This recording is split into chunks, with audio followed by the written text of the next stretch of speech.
I'm Dwayne from the Veterans Hello. Resource Center, along with Eric O'Toole from the Career Development Center. I'd like to welcome you to the Demystifying USAJobs.gov event that we're doing. I want to thank Mike Ploima from the VA for joining us. He is going to be our resident expert and give our presentation today. So Mike, why don't you go ahead and introduce yourself, and the floor is yours. Dwayne, thank you so much. And also, Erica, thank you guys so much. Not only for being asked, I mean, it truly is an honor to present and share my know-how with you, but also for making it virtual, making this hybrid opportunity, not only for you guys in person, but also for, I see Julie on the screen here, and perhaps we may have others. But once again, it really is an honor just to be able to share a little bit of information with you. Today, I'll introduce myself here in a moment. I'll tell you what this is, and then I'll tell you what it's not going to be, what we will do, and what I should be able to get through today, this evening with you, is kind of a kind of an overview of USA Jobs. And even not even a complete overview, but really what I would consider to be the approach to a system and to a platform that at first glance can be kind of intimidating, can be a little overwhelming. And this is true in my experience, regardless of whether we're a veteran who is or has transitioned out of the military looking for work, whether we are a college graduate, a recent college graduate, a veteran, a student veteran. Especially for veterans, I think a lot of us, if assuming that you've served, we definitely are accustomed to a lot of detail. We're accustomed to a lot of forms, a lot of things that we have to complete, crossing T's, dotting I's, as they say. And so this overview this evening, really, I hope, is just a snapshot on what I would encourage you to think about in terms of your own individual approach to the process, in terms of trying to identify career paths is one key aspect about this. In other words, you'll hear me repeat this, is trying to stay focused and targeted, as opposed to what many veterans I've seen in my career do, which is the opposite approach, which is the throw the spaghetti against the wall and see what sticks method, or the shotgun method. I can assure you that the targeted and focused approach to the federal job search is the way to go. And what this is this evening is hopefully I'll get a chance to run through a vacancy announcement or two, and just kind of give you some ideas on, things to consider when you open these vacancy announcements, the attention to detail that is required, and some of the key tips for identifying those jobs, identifying your qualifications, and I guess you could say even your value as it means, or as it is connected to that particular job. In other words, you kind of definitely want to rank yourself as to whether you are truly qualified or not. What this is not going to do, and what I can't do, is go into depth in, for example, how to format the resume, how to write KSAs, how to get into the detail of writing the responses or preparing your resume. This is not a resume necessarily prep type of webinar. Instead, it's more of the approach in how I want veterans to look at federal jobs on USA Jobs and set a goal or set a target. And I'll get to that in a moment. I would like to introduce myself then. My name is Mike Ploima. First and foremost, I'm an Army veteran, Gulf War disabled veteran. I served active duty from 1990 to 93, and was while I was in the Army at the time, the MOS was I was a 67 Tango. So my job was I was a UH-60 Blackhawk helicopter maintenance repairer and air crew and door gunner. So I did my active duty. I unfortunately got hurt back then. And in fact, just a little less than a month ago was 30 years since I ETS'd out of Fort Campbell, Kentucky, home of the 101st Airborne Division, HUA. So I don't know what branch or branches are represented here today, but I'm an Army vet and very proud of my service. I've also had the opportunity for now nearly 21 years in working in state and federal government roles for pretty much the primary purpose of assisting my fellow veterans, our fellow veterans, be the best job seekers you can be. And this is true whether one is pursuing federal or state government employment, private sector, nonprofit organizations, really just about anything. I like to think after all these many years, I'm definitely a subject matter expert in a lot of great things, but when it really comes down to the individual vocational paths, industries, or sectors, I always still will default back to those subject matter experts. I can show you and teach anyone and show anyone the key aspects of conducting a comprehensive job search to help you, especially being a veteran, be the best job seeker you can be, to enhance and maximize your employability, your level or degree of competitiveness, things that you need to know about. But I'm always going to encourage you, just like I have with all the veterans that I've worked with over the years, to network and to connect with people in the industry that you want to go for, connect with people who are working in the business agency organization that you want to get to at some point. And, a wise person told me a long time ago, it's not all about HR. It's not all about human resources. It definitely is a lot about pretty much everybody but human resources when it comes to networking. This isn't a networking webinar, but I'll tell you that really there is a thing about who you know. Part of that does apply with the federal service as well. There are limitations. I can report to you that, even, years ago before I joined the federal service, as a veteran and as someone from the outside looking in, I had deep concerns about nepotism, about things that appeared to be almost, unethical, illegal. All people just get jobs because of who they know, and they're rewarded for these things. The fact is that 98, 99% of everything that I have experienced in the 16 plus years that I've been with the VA has been above board.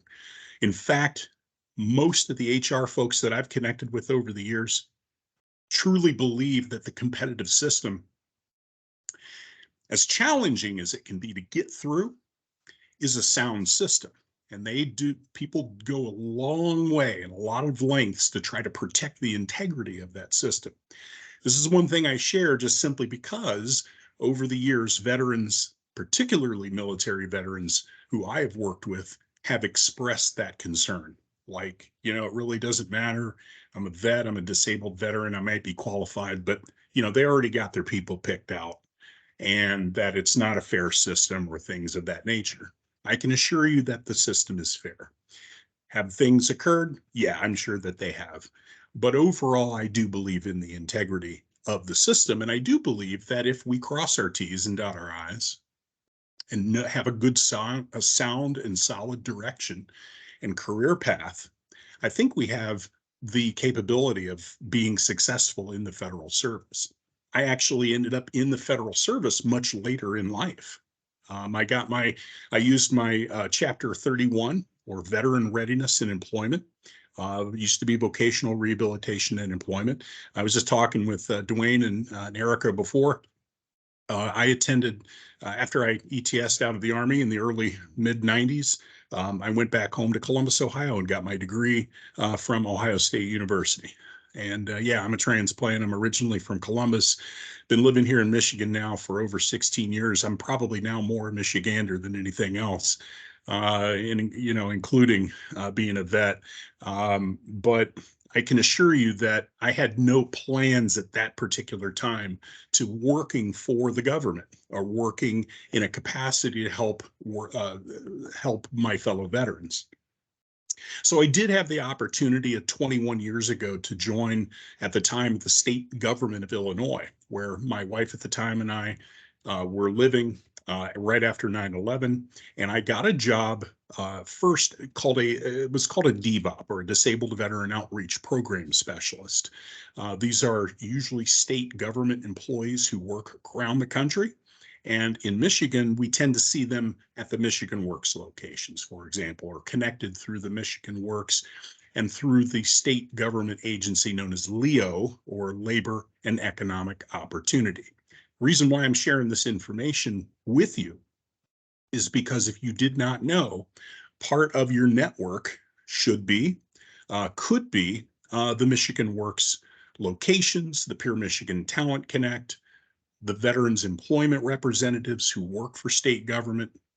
I urge you that the networking is going to be really super critical. If you have not, for example, created a LinkedIn profile, I highly recommend that you do that. I had a veteran turn me on to LinkedIn back in 2009.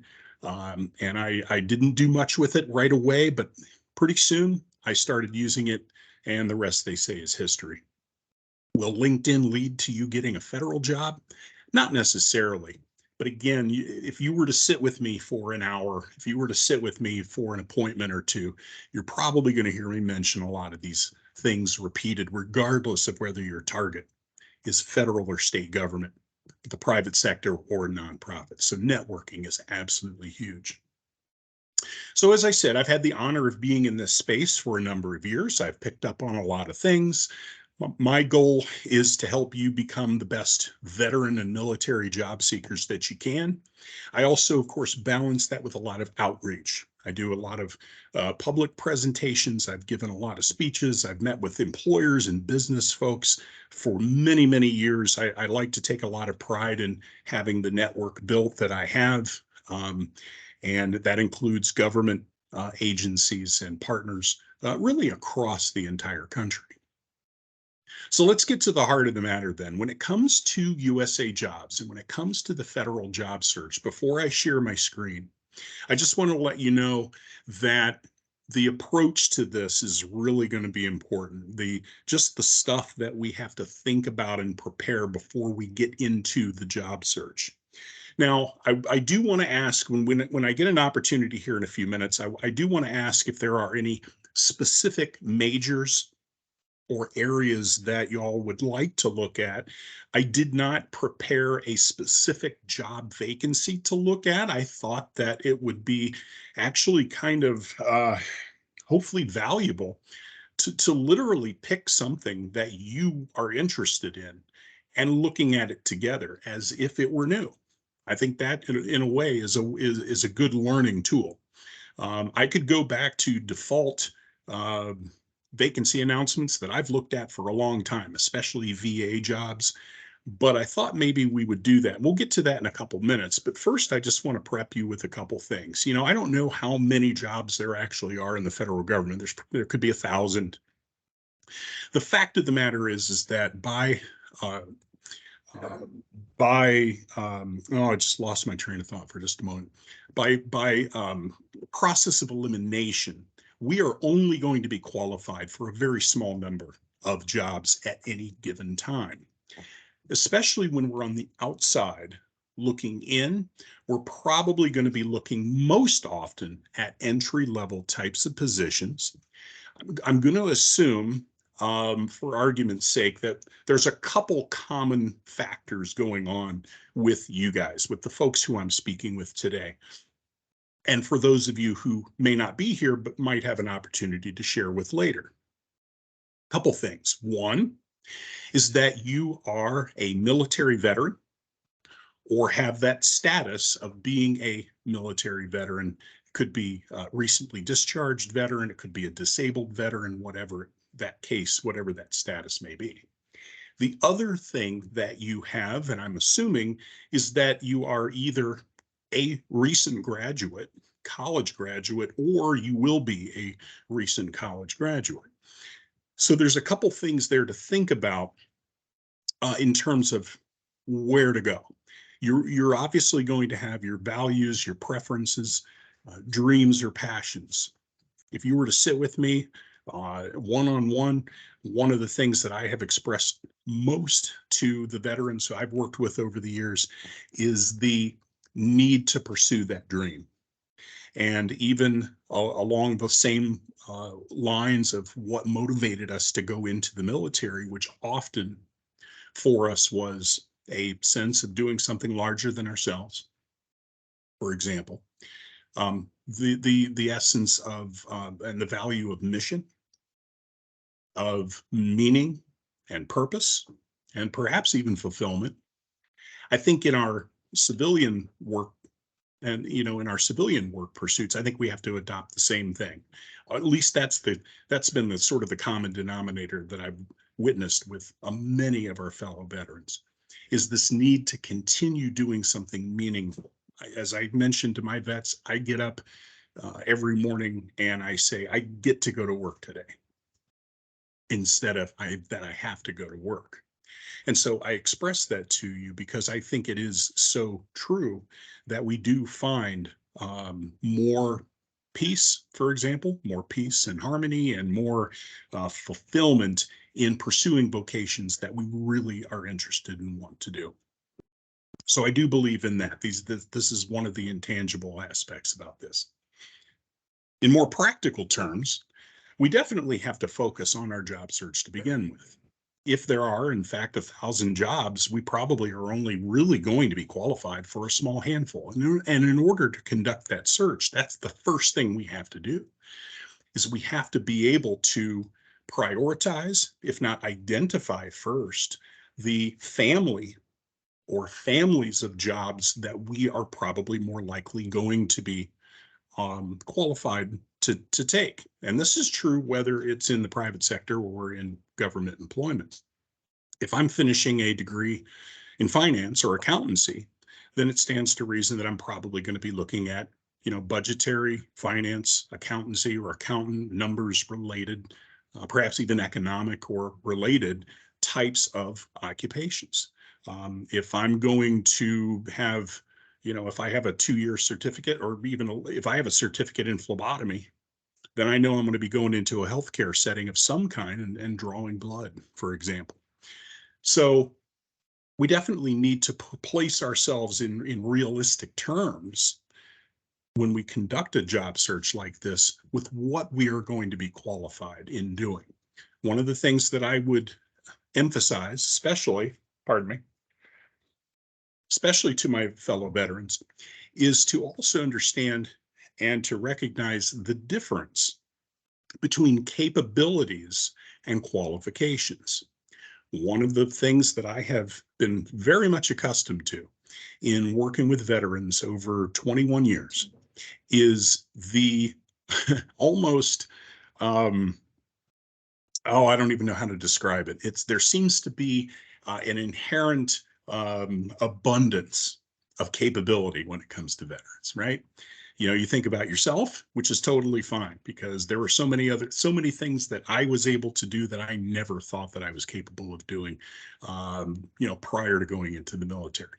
Getting out, serving, getting out, being able to do a lot of things that probably the military helped me instill a lot of confidence in my abilities, perhaps in leadership or in taking the lead or getting things done, getting things happen, or getting things done and making things happen.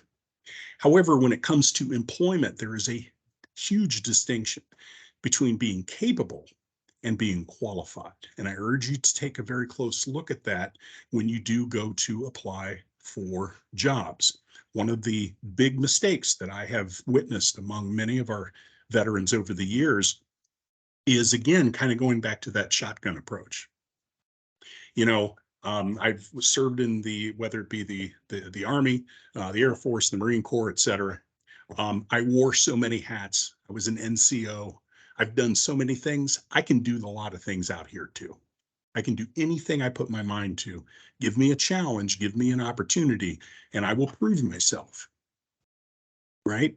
And if you also think about some of the less tangible capabilities or strengths or value of military service, that not only we have been taught, especially if you attended TAP, like Transition Assistance Program, ACAP, or something similar to that, but also the marketing that has been pervasive in our culture now for the last generation or more, that veterans in general can be great leaders, that we accept responsibility and we're accountable, that we take ownership, that we can get a job done, we're mission focused, we can complete that, and then we go back and we say, what's next?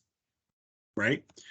And I could go on and on. There's a whole host of different types of being trained, being trainable. We talk about drug free, operating in areas of stress or in areas of distress, in fact.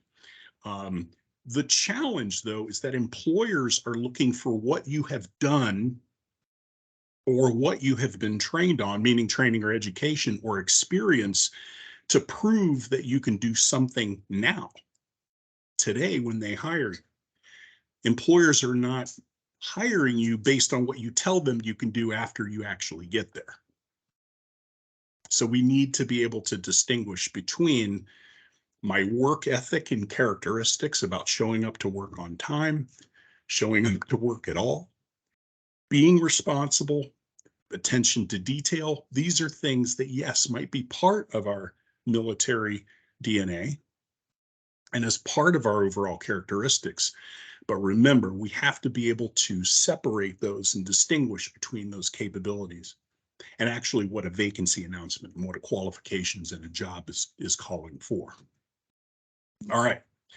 So this is the basic mindset of, and I talk to veterans about this every day, about whether it's for the federal, state government, private sector, et cetera, is that we have to be focused and intentional about our job search, and that usually it is not a good idea to do a numbers game, to create a general or generic type of resume and simply just blast it out there and see what sticks. Typically, it's the opposite. We want to be focused, targeted, and go after jobs based off of the job title, the company, and we want to be very precise about that. Now, let's move on a little bit to the federal search and what it means. And I just saw a little bit of a glitch in my screen, and I'm hoping that I didn't freeze. Everybody, are we still good? Yeah. We're good to go? All right, outstanding. Thank you. So what I'd like to do then is I want to turn our attention, and I'm going to share my screen here momentarily. And I'd like to go to USA Jobs and just show you a couple things that I have seen and things that I show my veterans in general. But then what I'd like to do is I'd like to bring up a vacancy announcement or two. Before we get to the vacancy announcements, though, I thought that I would at least ask the group that's here today, is there a specific major or area of study or a path that someone would like to look at? And maybe even with a specific agency. It could be with the VA, it could be with Social Security, agriculture, the forestry, whatever it is. If there's somebody has an idea about something that they've been looking at, for example, and might be confused about, I'd be willing to bring that up. Okay, so think about that for a moment. Oh, yeah, go ahead. I see a hand. Yeah, I got one. I'm going into accounting. And Right I'm interested in the FBI or Secret Service more so. Outstanding. That would work. Kind of like the sort of the almost like the forensic accounting and stuff. Yeah, absolutely, man. That's actually what's your name? Joseph. Joseph, that actually is I wouldn't even say it's a growing field. It just definitely is, I think, becoming more and more an in-demand field. Obviously, if you have the the technical you know, the technical attributes as well, which I think most, you know, look, I'm Gulf War. I'll be 57 this year, and it's the computer stuff is definitely going above my head for sure. A lot of the technology, and I know that some of you guys might be able to relate to that too. But for the most part, military veterans, even of my era, and after with OEF, OIF, you know, the technology that you guys have used certainly is second to none. So, you know, there's no question that that will be one key factor in your knowledge and skills that you'll be able to proclaim to the federal government or to even to other employers, and certainly to FBI, Homeland Security, or Customs and Border Patrol, you know, whatever the situation or the employer may be. So very cool. We might be able to look at that. What I'd like to do then is I want to go ahead and share my screen, and I'm going to go just to the front page just to show a couple things first. And let me know when you see USA Jobs on the screen. We can see it. All right, very good. Thank you so much. All right, so, you know, look, USA Jobs, if you have not been on USA Jobs before, no worries. USA Jobs has definitely improved its usability, the interface, the user friendliness, if you will, over the years. I first started looking at this literally probably 21 to 22 years ago. And it was definitely quite the evolution in user friendly. Couple things to keep in mind. There are a lot of prompts and a lot of areas of USA Jobs that can help you with tips. We're not going to go into those. We're not going to be able to go into all of this stuff. But if I scroll down a little bit, you'll get a kind of an idea of what this site is about. There's some key tabs here on the front page that prompt one to do certain things and to draw attention to certain things. Certainly, one of the things that you're going to want to do is to create a profile on USA Jobs. Again, this webinar, we're not going to go in and necessarily create a profile. If you need help with that, certainly ask your either advisor, career services. You could, and I'll make myself available after this webinar. I'll make sure my email is shared. I'd be happy to go over some of these things with you individually. But creating a profile is probably not going to be much different than creating a profile on other job boards or other applications that most of us have already undertaken for a variety of different reasons. So creating the profile, there is a tab here about the application process. Okay, so there are tutorials and there are bullets here to be able to go over very specific things about the process, about preparing your application and submitting to a particular agency, a little bit about the process of how applicants are chosen or selected, I should say, and scheduled for interviews and hiring and things of that matter. So there's a little bit of that right in here. This is in the federal application process. I want to go back just quickly to the USA Jobs profile, and I think it's the same. The Explore hiring paths is kind of the same. So if we go to the federal application process, you can do that and learn about that here. But another feature of the of USA Jobs on the opening screen is exploring hiring paths. Yes, I do and can click on veterans to this, but there are also a host of other buttons that you can look at as well. You'll notice that federal job opportunities are open to many, many people and many different types of people who might be part of a particular group, whether that be Native Americans, it could be people with disabilities, senior executives, National Guard reservists, military spouses, and I apologize for my scrolling if it's a distraction there. So for the purposes of what we're going to take a look at, I do want to look at the students and recent graduates because I noticed that there were some jobs listed there. Before we do that, just one last thing, there definitely are some urgent hiring needs. And if, for example, you want to look based off more on, for example, college major, areas of study, areas of focus, then this urgent hiring needs tab might be a better option for you, and to look at the family of types of occupations rather than targeting um, an agency.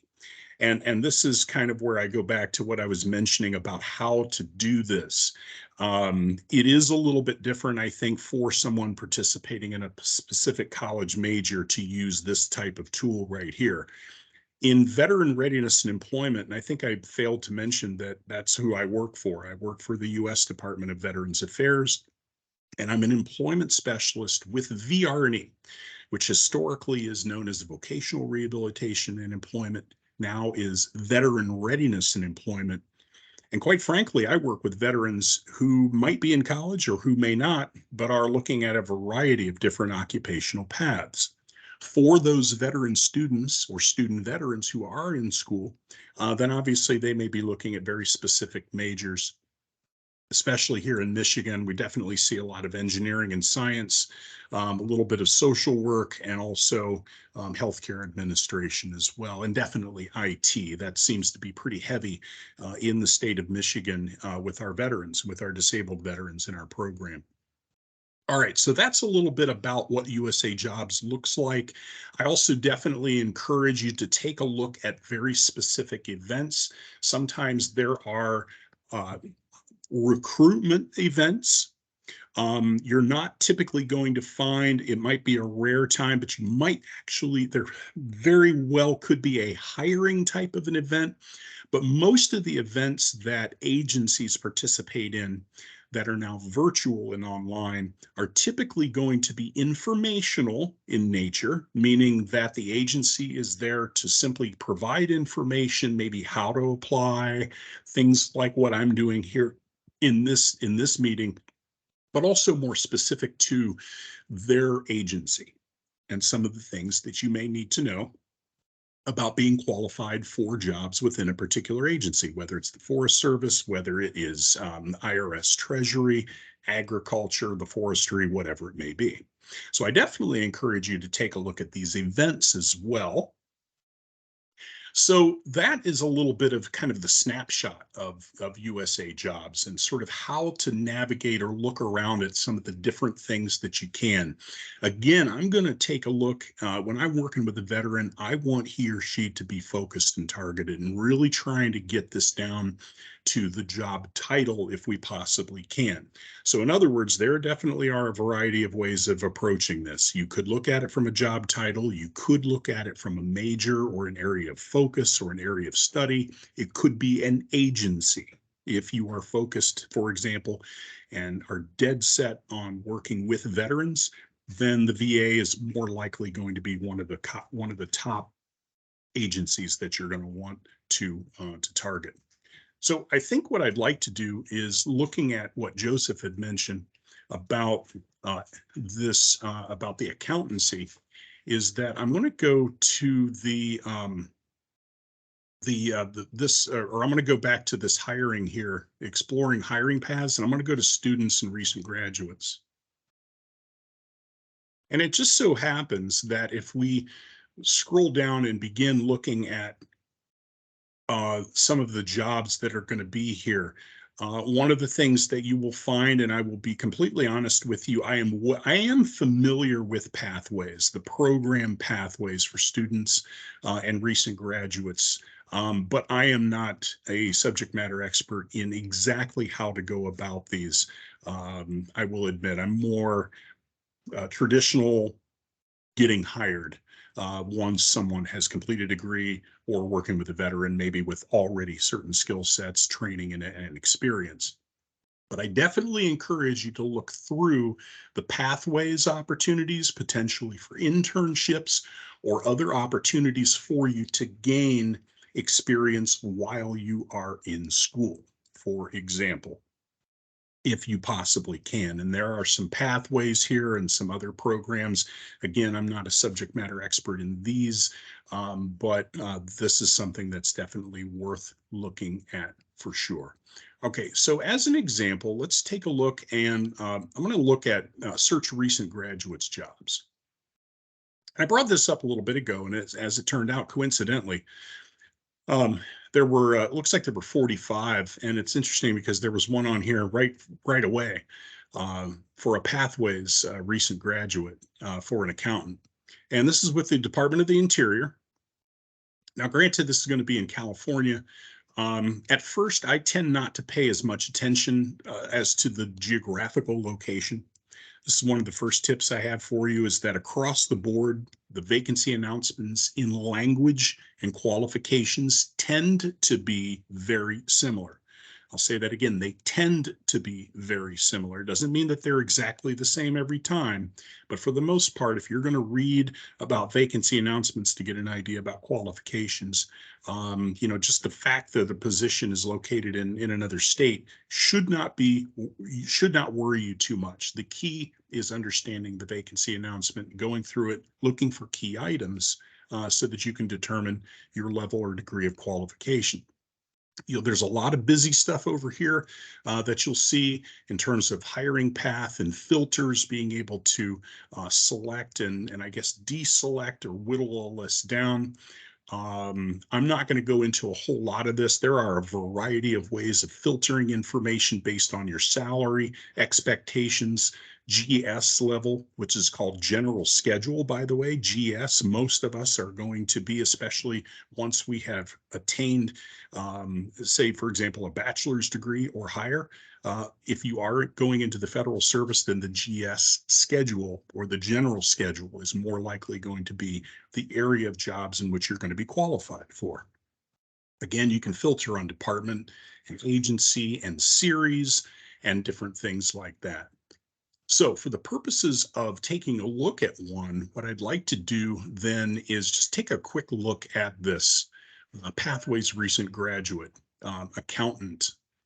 And hopefully when I click, it followed along and didn't go to a new window. All right. So one of the first things that I tend to look at when I look at a vacancy announcement, yes, I am going to pay attention to who the job is open to. This one happens to say recent graduates. And if you can't read this, it basically says individuals who have graduated from an accredited educational institute or certificate program within the last 2 years or 6 years for veterans.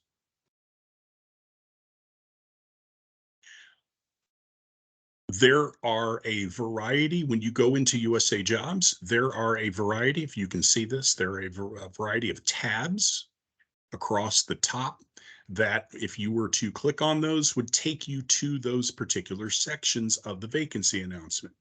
One of the challenging things about these vacancy announcements is that if you were to take this and print these out on paper, they would take up definitely sometimes a dozen, 15 or more actual pages of information. And so in order to navigate through, these are some of the key headings right here. You can obviously get there by scrolling. However, one of the things that I tend to go to first, almost without fail, for any of the federal vacancy announcements is I usually go to the qualifications section first. Now, in general qualifications sections, you are typically going to see first a variety of legal language that describes a lot of general information, but doesn't get too specific yet. Again, if we are targeting the right jobs, say, for example, as an accountant or accountancy related, then we don't have to be as concerned necessarily about some of the I guess you could say some of the conditions of employment or some of the very basic qualifications here, because they do talk about having a particular a degree, anything from an associate's degree through professional, doctorate, vocational, or technical degree. And then they talk about individuals who, due to military service obligation, were precluded from applying.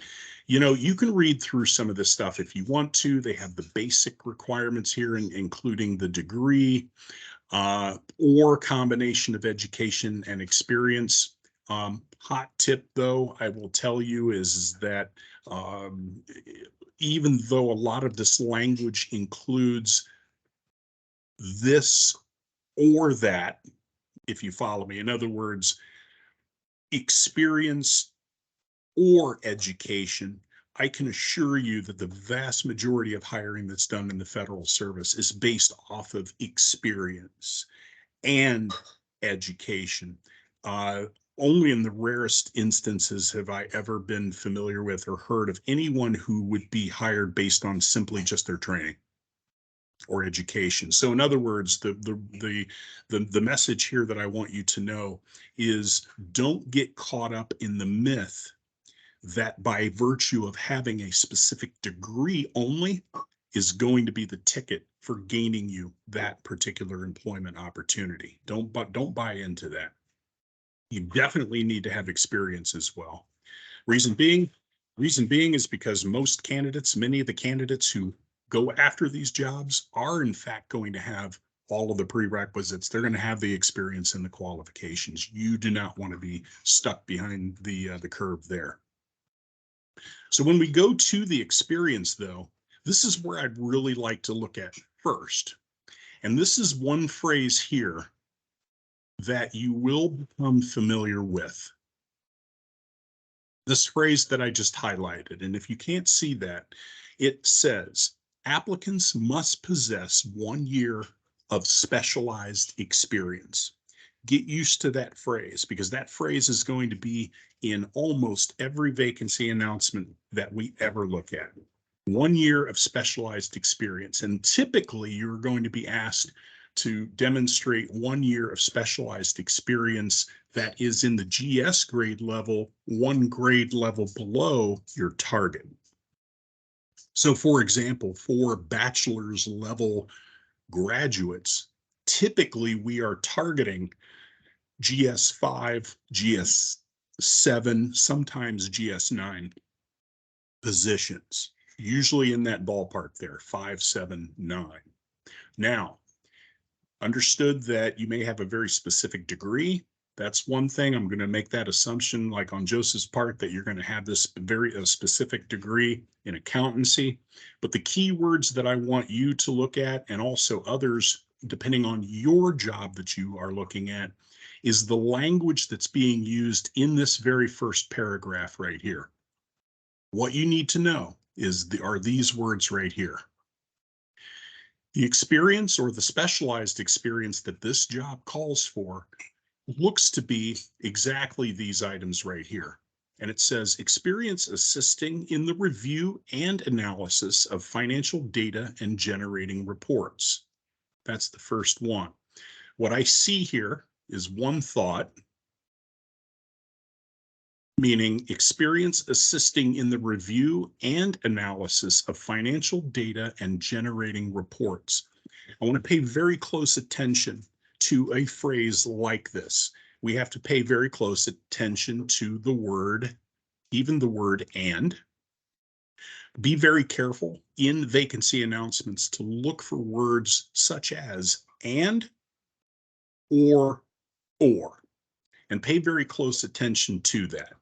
If a vacancy announcement has a line like this, then this means that the person, the applicant, must have experience assisting in the review and the analysis of financial data and generating reports. It's a different thing to say that someone has experience assisting in the review or the analysis of financial data and generating reports.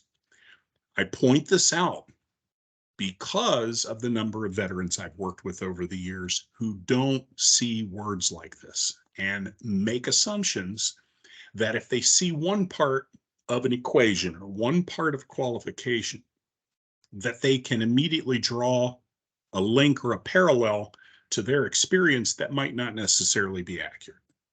So we need to pay very close attention to know that they're talking about the review and analysis of financial data. But they're also not talking about just that review and analysis of financial data, are they? They're also talking about generating reports. So there really are 2 or 3 operative qualifiers here. I'm going to move on to the next one, reconciling financial statements and accounts. This is its own separate qualification right here. The reconciliation of financial statements and accounts, that can count as one as well. And then applying general accounting principles and practices to identify technical accounting problems and assisting with resolution. Okay, so in my teaching to veterans, what I do is I take this experience right here and I break this down into its individual parts.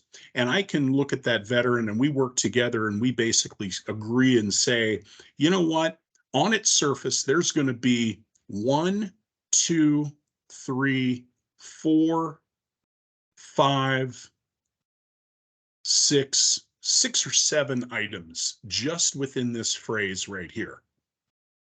My theory is, and my belief is that in order to pursue this vacancy announcement, I need to be able to demonstrate that I can hit successfully 100% in 7 out of 7 of those areas.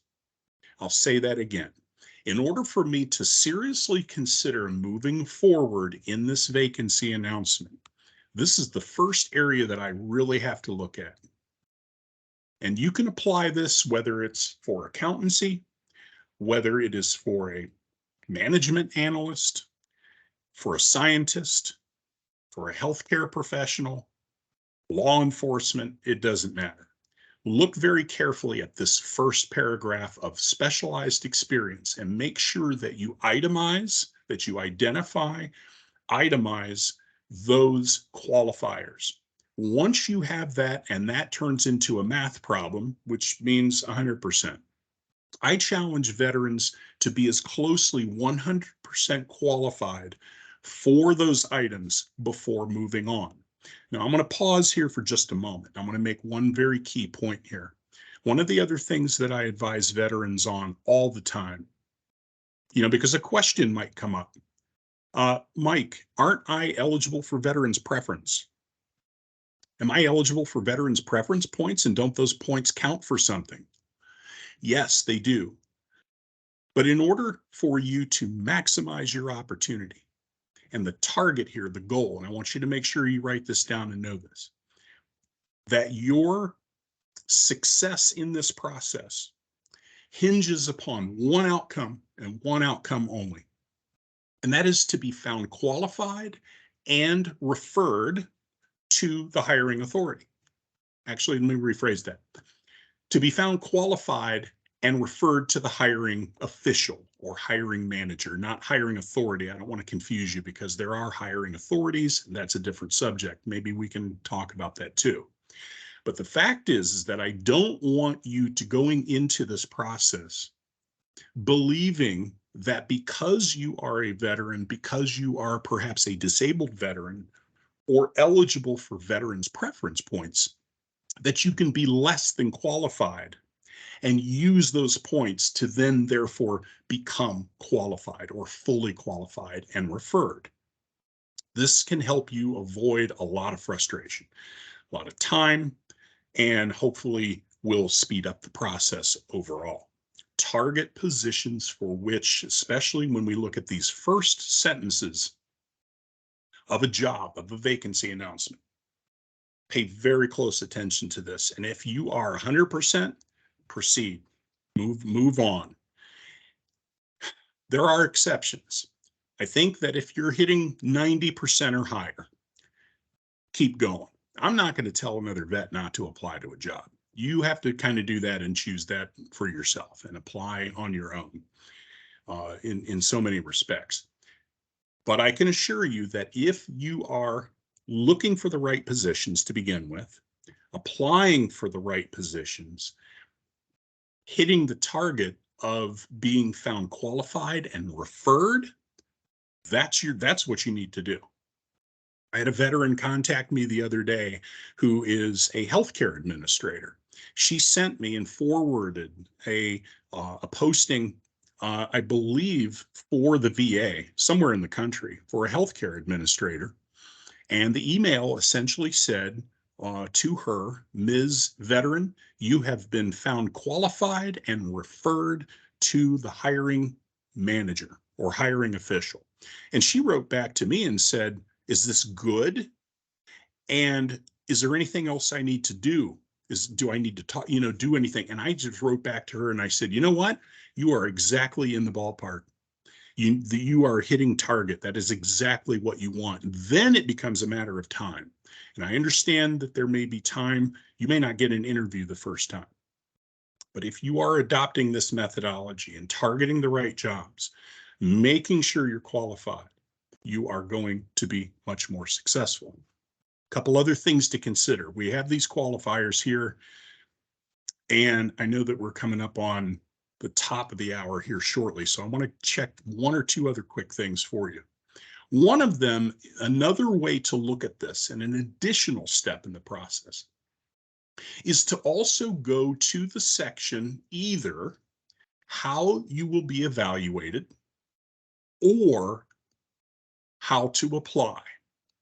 In this particular instance, the item that I want you to see is located in the how you will be evaluated section.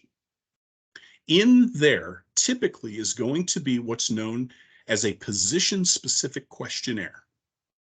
And a position-specific questionnaire, I'm going to click on it, and I think that it may open into a new window that you may not be able to see. Let me see. Yeah, that's going into a new window. I'm going to briefly stop sharing, and then I'm going to share again and go to that particular window.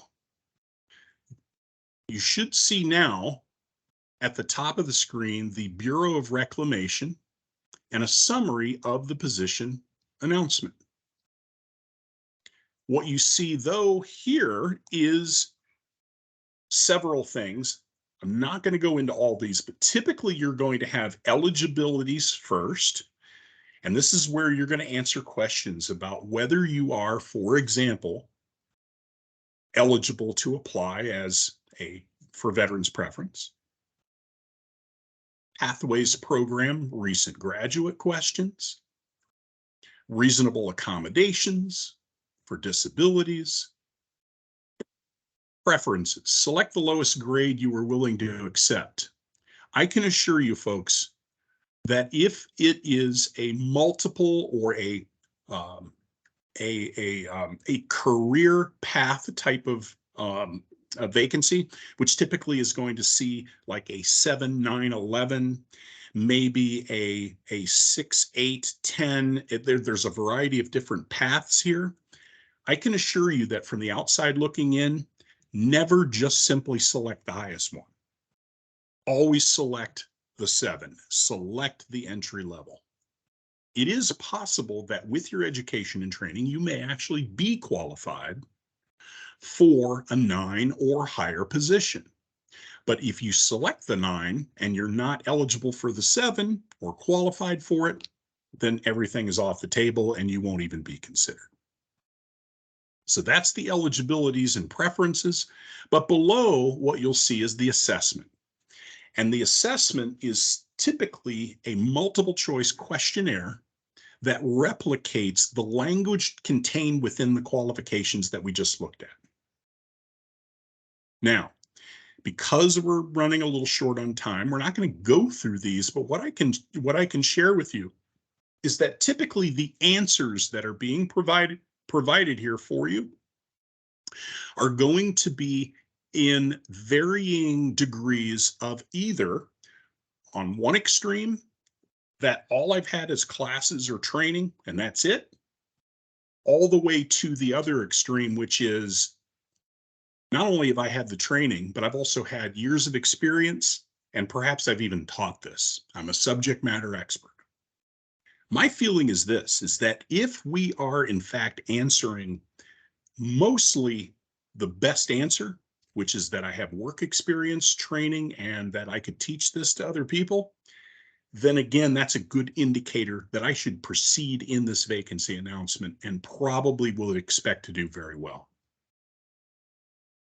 Okay. If there are multiple GS types of opportunities, that will be demonstrated here. Again, this is probably not the greatest example because of all the language here. It's very, I realize that on the screen, there's way too much to look at and extrapolate anything of value here. So what I'm going to do here at the moment is I'm going to stop sharing and just kind of go back to myself and us here for a moment. I'm going to try to drive home a couple other points here because I also want to try to answer some questions if we can. So first, think about it this way. You have your target occupation, and you are identifying and prioritizing those jobs for which you are highest qualified. Disregard veterans' preference until it becomes icing on the cake. I can assure you that HR generalists, technicians, people who work in delegated examining units for the federal government, they are the ones who do the vast majority of the screening, the human element, the human eye on these documents and on these applications. They have told me, their supervisors have told me, and the practice is they are taught not to infer. They are taught not to guess. Okay? You have to understand that.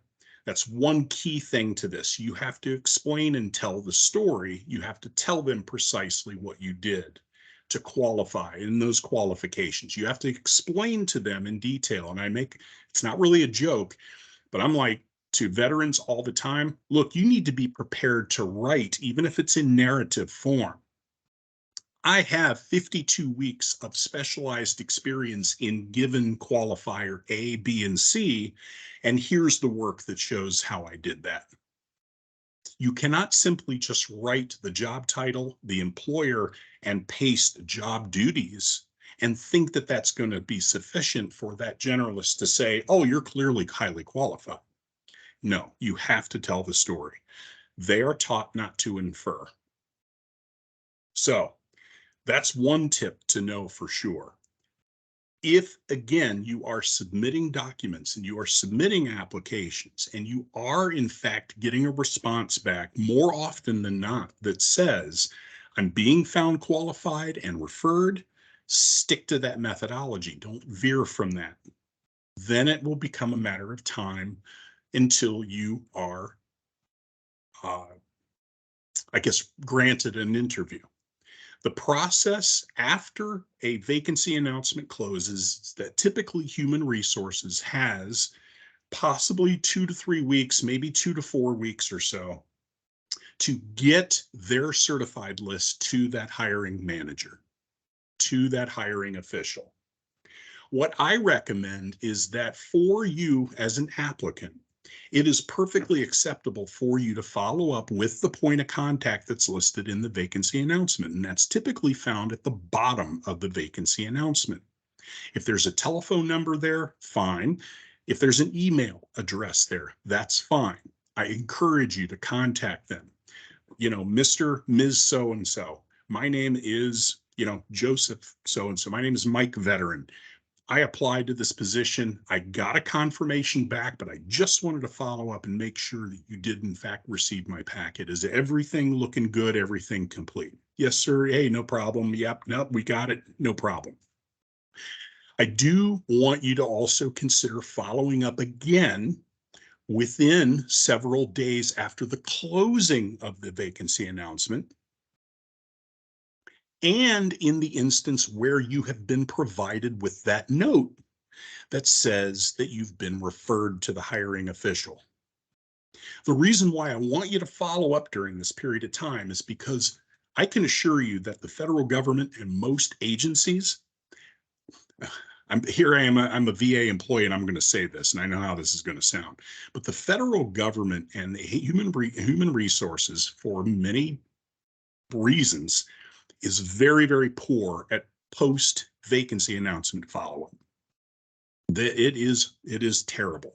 You are not going to receive a notice very soon that says, I'm sorry, but we found somebody else, that someone else got the job, someone else is being interviewed. If you want to be able to get a little bit more information, you definitely need to follow up soon after the vacancy closes. And in that instance where you have in fact been referred, then I think it would be okay to ask that person, have interviews actually started yet? Have any decisions been made? Be professional and respectful and courteous about that process, but don't abuse it. Don't be the guy who's going to be knocking on their email or on their door or on their telephone every day saying, what's next in the process? What's next in the process? And believe me, I've seen them. A couple other things to consider. If you have been found qualified before and you're being consistent with that, and then you get a response to the contrary, this is something that's not published. You can request a review. This is something that's not widely promoted, that you can request a review. I call it maybe a second review, but it's kind of an oxymoron. It's a review. You can request a supervisor or another HR person to review your packet to make sure that they got it right, meaning that they were in fact incorrect. I've seen this happen in practice, and I know that it can work. I'm going to pause there because I think we're probably almost, if not out of time. Again, I wanted to try to hit the key points that I typically make with veterans when they're sitting with me at my desk or when I've given these webinars before. And that is to conduct a targeted focused job search, be confident about your qualifications when you put forth these applications, write detailed KSA statements to support 52 weeks of specialized experience in each one of the qualifications, not just the first one. Expect HR to look at apples to apples, black to black, white to white. It has to be there in black and white. It can't be, well, I think I know something about this. You know what I'm saying? It has to be, I've done it. That way you assure yourself. And again, I appreciate your service. I'm a vet. I love veterans. I love the whole military and veteran family. But folks, we cannot rely upon what we think we're capable of in order to be qualified for these jobs. And ask questions. Feel free to follow up. But also, I think really the last part about this is just be persistent. If you really want to get somewhere, you can.